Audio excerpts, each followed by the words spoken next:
এই হচ্ছে গ্যারেজ, রং করা হয়েছে নতুন। রং করার জন্য মোটামুটি যা অপ্রয়োজনীয় মনে হয়েছে সব ফেলে দিয়েছি। এইখানে যেটুকু ধরে আর এইখানে যেটুকু ধরে সেটুকু রাখা আছে। প্রথমে দেওয়াল রং করা হয়েছে, একটু ভুল হয়েছে, প্রথমে সিলিংটা রং করতে হতো। প্রথমে দেওয়াল করেছি, তারপর সিলিং, তারপরে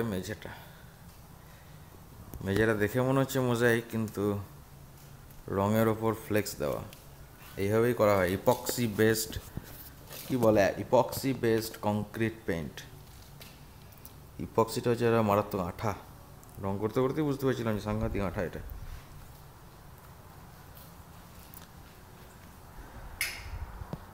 ওই ঘড়িটা লাগানো হয়েছে, লাগিয়েছিলাম কালকে। রং করার একটা টাইম আছে, 2 ঘন্টার মধ্যে ফিনিশ করতে হতো, সেই জন্য ঘড়িটা লাগিয়েছিলাম।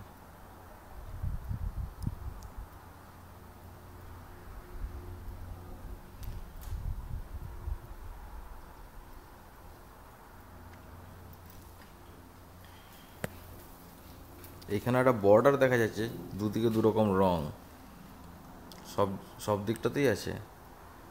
এটা কেন হয়েছে বুঝতে পারিনি। একই রং ইউজ করেছি, কন্টিনিউয়াস পেন্ট করেছি, তবু এরকম একটা বর্ডার কী করে হলো? তবে কংক্রিটের ওপর নানা জায়গায় নানা রকম রং ফুটতে পারে, যেমন দেওয়ালের কাছেরটা আবার এইটার সঙ্গে ম্যাচ করে। সেই জন্য কংক্রিটের যেরকম সেটেল হয়েছে কংক্রিটটা, তার উপর বেস করে ওর রংটা ফোটে। তবে এইভাবেই একরকম দাগ কেন হলো বুঝতে পারিনি। যাই হোক, এই হচ্ছে গ্যারেজের রঙের কাহিনী।